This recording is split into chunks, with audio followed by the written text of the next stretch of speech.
आता हे यंत्राची सर्व प्रायमरी स्वरूपाची आपली माहिती झाली आयुर्वेदानुसार. ही माहिती असणे आपल्याला खूप आवश्यक आहे, कारण पेपरमध्ये सिलेबसनुसार प्रश्न येतात, तर आयुर्वेदाची माहिती असणे आवश्यक आहे. आता यंत्राची कर्म जी सांगितलेली आहेत सुश्रुतांनी, ती कर्म याच्यासाठी माहिती असायला पाहिजे की जे बेसिक कन्सेप्ट जो आहे यंत्राचा, तो सुश्रुतांनी जो लिहून ठेवलेला आहे किंवा सांगून ठेवलेला आहे, तो कन्सेप्ट मॉडर्न सायन्सशी आपण कसा कोरिलेट करू शकतो हे सुद्धा आपण ह्या ठिकाणी लक्षात घ्यायला पाहिजे. सुश्रुतांनी सर्वात जास्त कर्म सांगितलेली आहेत. 24 कर्म यंत्रांची सांगितलेली आहेत आणि त्याच्यामध्ये 24 नावाचे कर्म सांगितलेले आहेत. त्याचा श्लोक आहे निर्घातन, पुरण, बंधन, व्यूवन, वर्तन, चालन, विवर्तन. हे सगळं पाठ करण्यासाठी आणि त्याचा त्या ठिकाणी अर्थ दिलेला आहे आणि त्या अर्थानुसार आपल्याला त्याच्याकडून कार्य करून घ्यायचे आहे. तर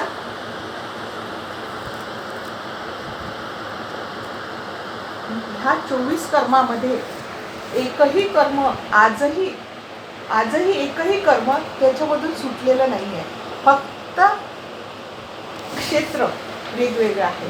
त्याच्यामध्ये जसं आता जनरल सर्जरी झालेली आहे, वेगवेगळ्या ब्रांचेस आलेल्या आहेत. त्याच्यामुळे हे कार्य जे आहेत सांगितलेले, तेव्हा काही अशा ब्रांचेस नव्हत्या. ENT वेगळी ब्रांच, गायनिक वेगळी ब्रांच, जनरल सर्जरी वेगळी ब्रांच, न्यूरोलॉजिस्ट वेगळी ब्रांच, न्यूरोलॉजिस्ट वेगळी ब्रांच, अशी सर्जरीच्या वेगवेगळ्या, ऑर्थोपेडिक वेगळी ब्रांच, अशा प्रकारच्या वेगवेगळ्या ब्रांचेस नव्हत्या. पण ह्या 24 प्रकाराचे जे कर्म सांगितले आहेत, त्या कर्मामध्ये सर्व निर्घातन, शल्य हलवून काढणे, फॉरेन बॉडी एखाद्या ठिकाणी. आता हे कर्म जे सांगितलेलं आहे, हे वर्णन जे सांगितलेलं आहे, त्या काळानुसार त्या काळानुसार आढळणाऱ्या सर्जरी. पण त्या काळामध्ये जास्तीत जास्त सर्जरी कोणत्या झाल्या? ते युग कसं होतं की माणूस जास्तीत जास्त जंगलामध्ये राहायचा. जंगलामध्ये राहत असताना स्वतःची शिकार करणे, स्वतःचं अन्न मिळवणे, ह्या सगळ्या गोष्टी करत असताना आणि टोळी युद्ध, ह्या मुख्य गोष्टी त्यावेळेस होत होत्या. त्याच्यामुळे काय व्हायचं की टोळी युद्धामध्ये जखमी व्हायचे. त्याच्या टोळी युद्धामध्ये भाला, तलवार याच्यासारख्या वस्तू लागायच्या, किंवा एखादी फॉरेन बॉडी जायची, किंवा एखादा हिंस्र पशु चावायचा, त्याचं दात लागायचा, किंवा एखाद्या वेळेस त्याची फॉरेन बॉडी आतमध्ये जायची, किंवा कधी तर त्याच्यानुसार. आणि फ्रॅक्चर, ह्या गोष्टी, अस्थिभग्न तर सुश्रुतांनी खूपच व्यवस्थित वर्णन केलेलं आहे. त्याचं कारण काय? फ्रॅक्चर आणि ऊन, व्रण, ह्या गोष्टी सगळ्यात जास्त त्या काळामध्ये होत असतात. त्यानुसार त्या शास्त्राची गरजेनुसार त्या शास्त्रात त्याच गोष्टीचं वर्णन केलेलं आहे. आता निर्घातन, एखादं शल्य गेलेलं आहे, तर भाल्याचा टोक गेला आहे, कारण काय काठी वगैरे ह्याच शस्त्राचा उपयोग केला जातो. त्यावेळेस काही रायफल, बंदूक हे नव्हतं, किंवा गन शॉट होईल, किंवा गनची ती काय म्हणतात त्याला, बुलेट आहे ती आतमध्ये जाईल, अशासारख्या त्या सर्जरी कराव्या लागत नव्हत्या. तलवार किंवा भाला किंवा काही पण असं लागत होतं, तर मग ते शल्य आतमध्ये तुटून राहायचं. तर ते शल्य निर्घातन म्हणजे काढणे. पुरण म्हणजे भरणे. काय भरणे? तर तेव्हा नेत्र, बस्ती, शिरोधारा ह्या गोष्टी.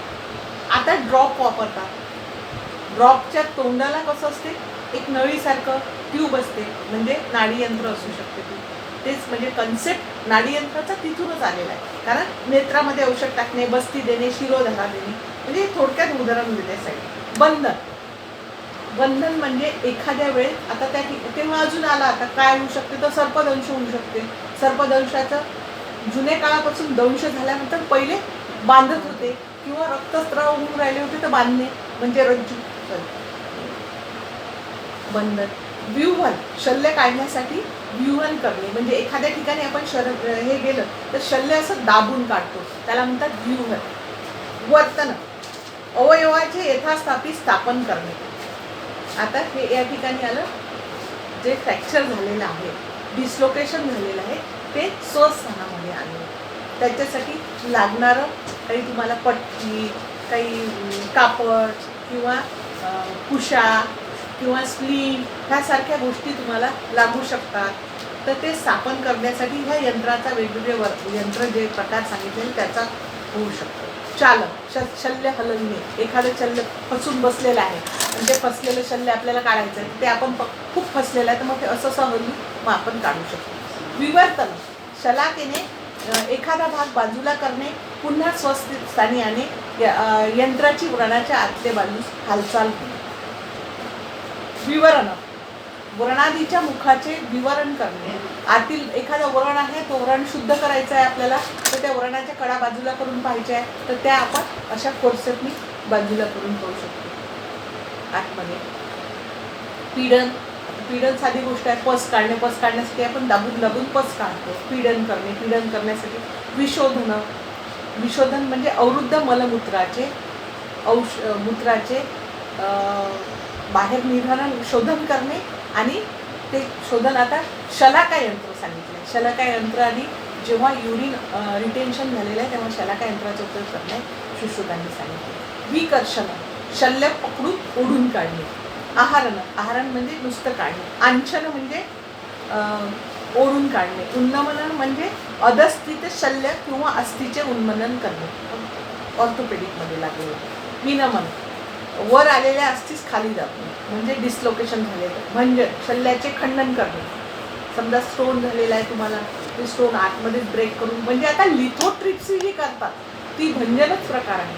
तो तुम्ही वेगवेगळ्या मॉडर्न सायन्सचा उपयोग करून केले तयार. लिथोट्रिप्सीचा प्रकार म्हणजे भंजनच करता आणि तुम्ही स्टोन फोडून नंतर स्टोनचे तुकडे काढता.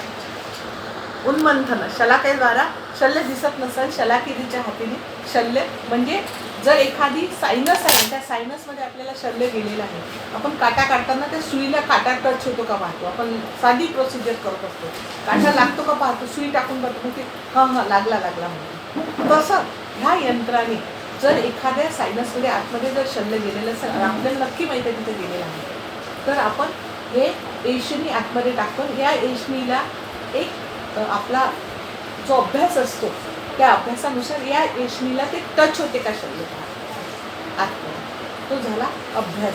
त्याला म्हणतात उन्मंथन. म्हणजे जे शल्य दिसत नाही पण ते आपल्याला काढायचं आहे, तर शलाका टाकून त्याचा पहिले अंदाज घ्यायचा आणि नंतर दुसऱ्या यंत्राच्या साहाय्याने ते काढणे. आचूषण, आचूषण म्हणजे आपल्याला जे आता त्या काय करतात ते असं ब्लड लेटिंग करतात, कपिंग थेरपी. कपिंग थेरपी आता कपिंग थेरपी म्हणतात, परंतु शृंग अलाभूच्या साह्याने जे आचूषण करत होते ते करतात. एशन, एशनीचं तुम्हाला माहिती आहे सायनसचं हे करणं. दारण, लेप करून दारण करणे. रुजूकरण म्हणजे सरळ करणे. प्रक्षालन म्हणजे धुणे. प्रधमन म्हणजे नाकात किंवा कानात औषध टाकणे. प्रमार्जन म्हणजे आपण एखाद्या वेळेस तेव्हा खूप होतं प्रमार्जन करणे, नाकात तेल टाकणे, नाकात तूप लावणे, डोळ्यात अंजन घालणे म्हणजे प्रमार्जन करणे. तर ते ह्या 24 यंत्राचे कर्म सुश्रुतांनी सांगितलेले आहेत. आणि स्वबुद्धीने च पी बी भजेत यंत्रकर्माणी बुद्धिमान. यंत्रकर्माचा आपल्या बुद्धीने कुठल्याही यंत्राचा कुठेही वापर शल्य करत असताना आपण करू शकतो. सुश्रुतांनी हेच कर्म 15 विभागात सांगितले. त्याच्यानंतर स्वस्तिक यंत्र, स्वस्तिक यंत्राची संख्या 24 आहे. प्रमाण 18 अंगुल लांब असायला पाहिजे. स्वरूप सांगितलेलं आहे त्याचं. मसूर प्रमाणे किलांनी बांधलेलं, मूळ भागी अंकुश प्रमाणे मोडलेले असून पकडण्याचे स्थान युक्त असावे. जी यंत्र उघडल्यावर स्वस्तिकाच्या आकाराप्रमाणे दिसतात व ज्या यंत्राचे 4 भाग दिसतात त्याला स्वस्तिक यंत्र असे म्हणतात.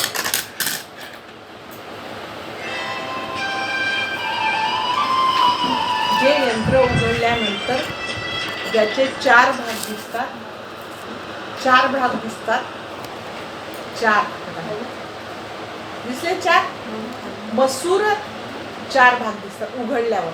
म्हणजे स्वस्तिक कसं असते आपलं, असं एक प्लस असतो तर त्याला असं असं असं असं असतं. म्हणून याला स्वस्तिक यंत्र. मसूर प्रमाणे किलांनी बांधलेले. मसूर हा इथं मध्येही असते ना, हा मसूर डाळ, मसुराची डाळ असते त्याच्याप्रमाणे हा कील या ठिकाणी लावलेला असतो.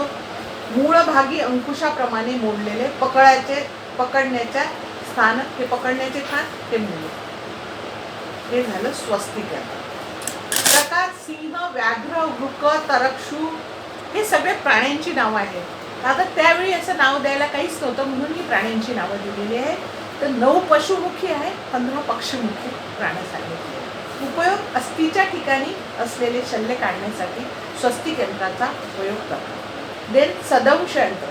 सदंश यंत्रांची संख्या 2 सांगितली आहे, वाग्भटांनी 4 सांगितली आहे आणि याचं प्रमाण 16 अंगुल लांब सांगितलं आहे. त्याच्यामध्ये सनिग्रह प्रकारात कील असतो म्हणून त्याला पकड असते, म्हणून पकडण्यासाठी प्रयत्न करावा लागत नाही. अनिग्रह प्रकारात पकड नसते. याचा उपयोग काय असतो? त्वचा, मांस, शिरा, स्नायू या ठिकाणी असलेले शल्य निर्माण करण्यासाठी, तसेच सूक्ष्म शल्य अधिपक्ष्म, व्रणादी मांस इत्यादी काढण्यासाठी सदंश यंत्राचा उपयोग करतात. आता सदंश यंत्र म्हणजे मॉडर्ननुसार याचा टूथ प्रोसेस उपयोग करतात. आता ह्याच्यामध्ये सनिग्रह आणि अनिग्रह. आता आपल्या कन्सेप्टनुसार आपण याचे दोन प्रकारात याचा अर्थ लिहू शकतो. मॉडर्ननुसार आज घ्यायचं असलं तर एक टूथ फोर्सेप म्हणजे ज्याने पकडता येते, पकड येते. टूथमुळे एंड जे आहे ते व्यवस्थित पकडल्या जाते आणि याच्यात व्यवस्थित याच्यातून सटकून जाते, याच्यातून पक्क धरल्या जाते. म्हणून याचे उंड आहे. म्हणून हा सनिग्रह म्हणू शकतो आपण, हा अनिग्रह म्हणू शकतो. परंतु सुश्रुतांना जे अपेक्षित आहे ते वेगळं आहे. सुश्रुतांना हे अपेक्षित आहे. रबर बँड नाही, रबर बँड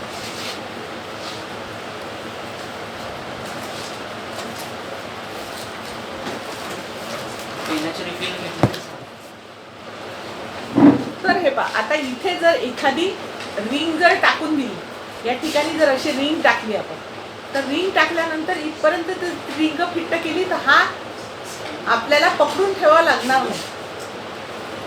हा आपल्याला पकडून ठेवावा लागणार नाही. इथं जर रिंग जर ठेवली तर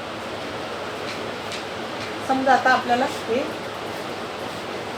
अशा प्रकारची त्याच्यामध्ये अशी एक रिंग टाकल्या जाते आणि ती रिंग आवश्यकतेनुसार एखादा भाग पकडून ठेवल्यानंतर, हा भाग पकडून ठेवायचा आहे आपल्याला, हा भाग पकडून ठेवायचा. तर ही या ठिकाणी जे हे बांधलेलं आहे आपण, हे घातलेलं आहे, त्याच्यामुळे हे झालं सनिग्रह. म्हणजे निग्रह म्हणजे निग्रह करणे म्हणजे बांधून ठेवणे, पक्का निर्धार करणे निग्रहचा. हे रबर बँड किंवा या ठिकाणी जराशी ही केली तर ते तसं फिट्ट होत जाते. पण हेच जर याला नसलं, हे नसलं तर आपल्याला हे पकडावं लागते. तर अनिग्रह याला म्हणतात, अनिग्रह. जर या ठिकाणी एखादी कडी किंवा बांधून ठेवलं तर हे झालं सनिग्रह. असे 2 अर्थ आपण या ठिकाणी या इन्स्ट्रुमेंटचे घेऊ शकतो. याचा उपयोग त्वचा, मांस, शिरा, स्नायू या ठिकाणी असलेले शल्य काढणे म्हणजे सहजरित्या आपण पकडून.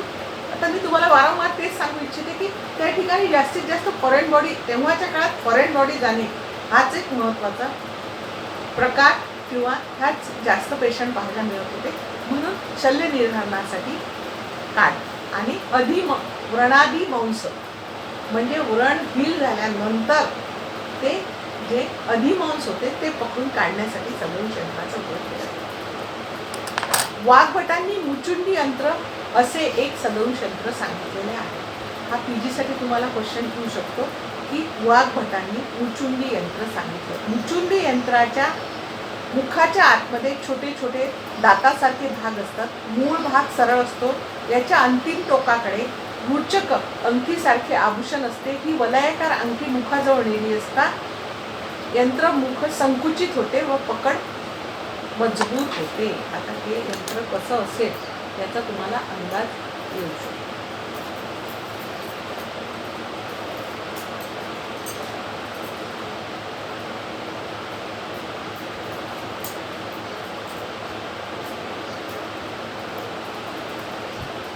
हे अशा प्रकारच्या आकाराचं हे यंत्र मुचुंडी यंत्र असते. त्याला असे 4 आतून असंच फोर्सेप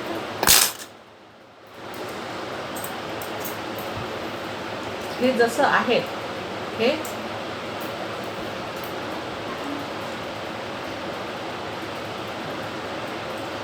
अशा प्रकारचं 4 भाग खालून 4 तोंड असलेले मुचुंडी यंत्र लक्षात. आणि वरून याला जसं मगाशी मी रबर बँड लावलं होतं तसं रबर बँड लावले होतं. म्हणजे एक निग्रह मानलेला असतो आणि हे पकडल्यानंतर चारीकडून असं याचं तोंड पकडल्या जाते. समजा हे दोन आणि हे दोन असे चारीकडून फिट्ट प्रकारे आपण याच्यामध्ये शल्य पकडू शकतो. हे 4 आजू आणि वरतून याच्या म्हणजे 2च्या ऐवजी याला 4 सदंश यंत्र असतात. याचा उपयोग गंभीर भागातील हे छेदन करण्यासाठी आणि स्पेशली टेरिजियम अर्म जे होते डोळ्यामध्ये ते काढण्यासाठी याचा उपयोग केला जातो. कारण हे चारी बाजूनी पक्क धरल्या जाते. सदंश चांगल्या प्रकारे चारी बाजूनी 4 टोकं असतात. जे 2 टोकं असतात याला ते 4 टोकं असतात आणि निग्रह लावलेला असतो. देन तालयंत्र. तालयंत्राची संख्या 2 सांगितली आहे. प्रमाण सांगितलं आहे 12 अंगुळ. मासाच्या तालूप्रमाणे मुख असलेल्या यंत्राला तालयंत्र म्हणतात. एकताल आणि द्विताल सुश्रुत आणि वाग्भटांनी सांगितलेला आहे. याचा उपयोग कान नासा नाडी मधील शल्य काढण्यासाठी होतो. आता तुम्ही जुन्या काळी कानातला मळ काढण्यासाठी जे वापरत होते किंवा स्कूप जो असतो त्याला एकताल आणि द्विताल यंत्र म्हटलेलं असतं. दुसरी गोष्ट ताल यंत्रामध्ये आपण ताल यंत्र रिट्रॅक्टरला सुद्धा म्हणू शकतो ताल यंत्र. पण स्पेशली या ठिकाणी नाक आणि कानाच्या ठिकाणचा मल काढण्यासाठी स्पेशली आपण या ठिकाणी अर्थ घेणार आहे स्कूप. नाडी यंत्र अत्यंत महत्त्वाचं आणि सगळ्यात जास्त संख्या असलेलं नाडी यंत्र आहे. 20 सांगितलेले आहे आणि प्रमाण सांगितलं आहे. नाडी यंत्राचं प्रमाण हे त्याची जाडी लांबी ही आवश्यकतेनुसार वेगवेगळी सांगितलेली आहे. एकमुख आणि 2 मुख असे प्रकार सांगितलेले आहेत.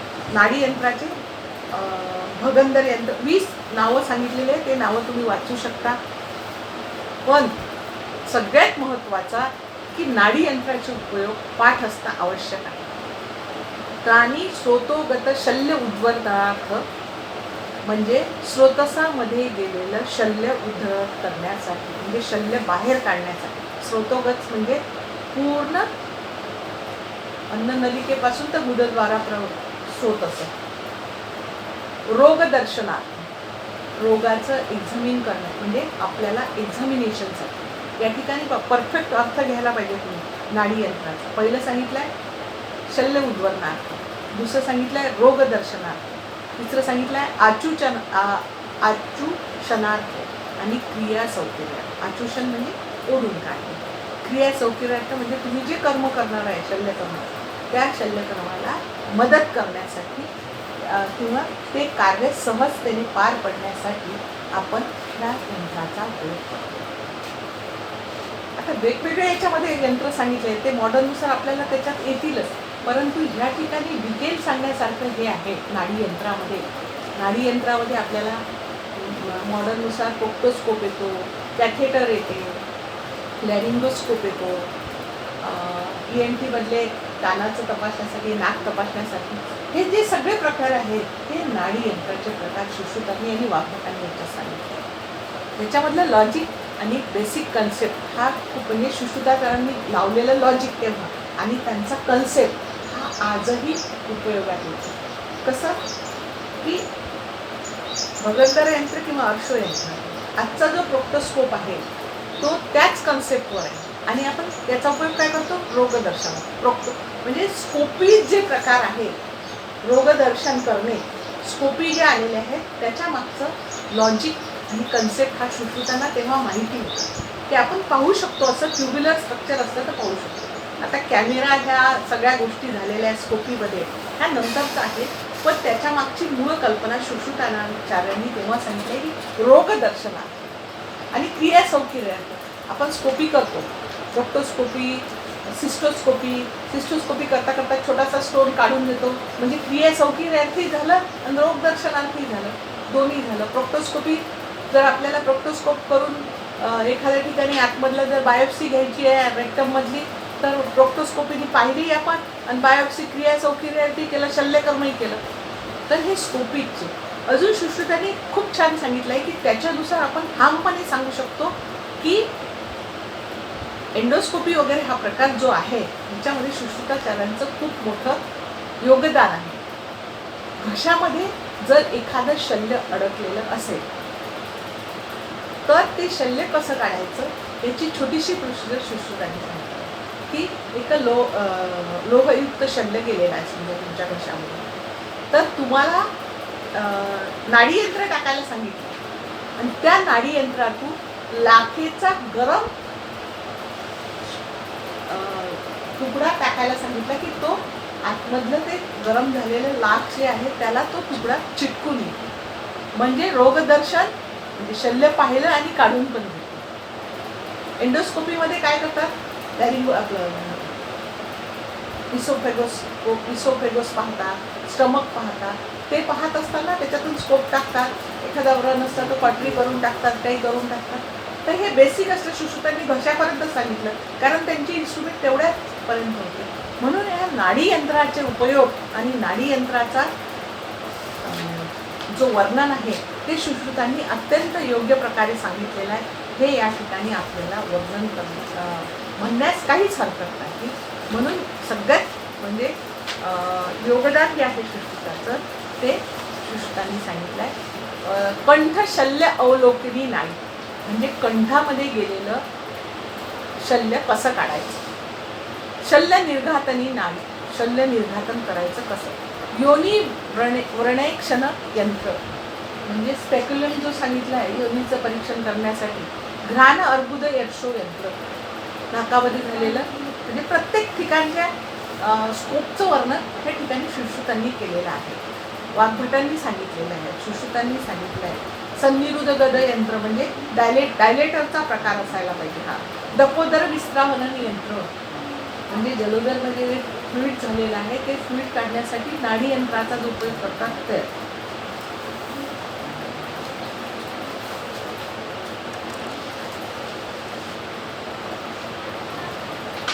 त्याच्यानंतरचं यंत्र सांगितलेलं आहे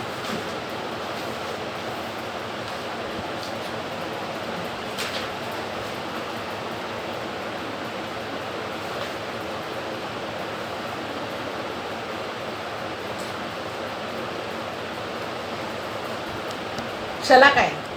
शलाका यंत्राची लांबी आणि जाडी प्रयोगानुसार म्हणजे अशी फिक्स नाही सांगितलेली आहे आणि प्रकार पण 12 सांगितलेले आहे. शलाका म्हणजे शलाकाचा उपयोग एशन, न्यूयन, चालन, आहारण शलाकाचं किंवा एखाद्या ठिकाणी द्रव्य लावण्यासाठी उपयोग त्याचा करू शकतो आपण.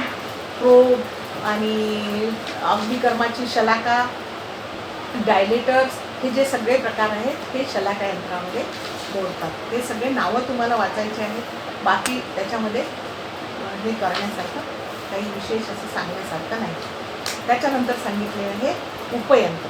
उपयंत्र म्हणजे काय तर आपण जेव्हा शस्त्रकर्म करत असतो तेव्हा शस्त्रकर्म करत असताना यंत्राचा जर यंत्र कमी असतील आपल्याजवळ तर आपण वेगवेगळ्या गोष्टींचा उपयोग करून यंत्राच्या सबस्टिट्यूट वापरून ज्या गोष्टींचा उपयोग करतो त्याला उपयंत्र म्हटलेलं आहे आणि वाग्भटांनी त्यालाच अणुयंत्र म्हटलेलं आहे. तर वाग्भटांनी वध्र, आंत्र, मुख, काल, पाक, भय हे अतिरिक्त अणुयंत्र सांगितलेले आहे आणि सुश्रुतांनी रज्जू, वेणिका, पट्ट यासारखे 25 यंत्र सांगितलेले आहेत. तर ह्याच्यामध्ये जे मुख्य आहे दंत आणि जीवा, मुख आणि बाळ. डोळ्यात गेलेल्या, डोळ्यात जर एखाद्याच्या डोळ्यात गेलं तर पूर्वीच्या काळी दुसरी व्यक्ती जिभेने हळूच, कारण डोळा हा इतका नाजूक असतो की तिथं आपण दुसरं काही म्हणजे कॉटन किंवा कुठलं काही म्हणून जिभेने ते काढायला सांगितलं आहे. दंत अग्निकर्मासाठी सांगितलेलं आहे. मुखाचा उपयोग आचूषण करण्यासाठी सांगितलं आहे. नखाचा आपलं बालाचा उपयोग, केश, कुठल्याही प्रकारचे केशाचा उपयोग सीवन कर्मासाठी सांगितलेला आहे. स्टीवन, थुंकी, कफ काढण्यासाठी त्याचा उपयोग सांगितलेला आहे. हर्ष, मानसिक शल्य काढण्यासाठी. अशा प्रकारच्या वेगवेगळ्या यंत्राचा उपयोग सुश्रुतांनी करायला सांगितलेला आहे आणि अशा प्रकारे वर्णन केलेलं आहे. पण ह्याच यंत्राचा मॉडर्न सायन्समध्ये काय अभ्यास सांगितलेला आहे हेही तेवढंच महत्त्वाचं आहे. तर तोही आपल्याला प्रकार पाहणे जास्त महत्त्वाचे आहे.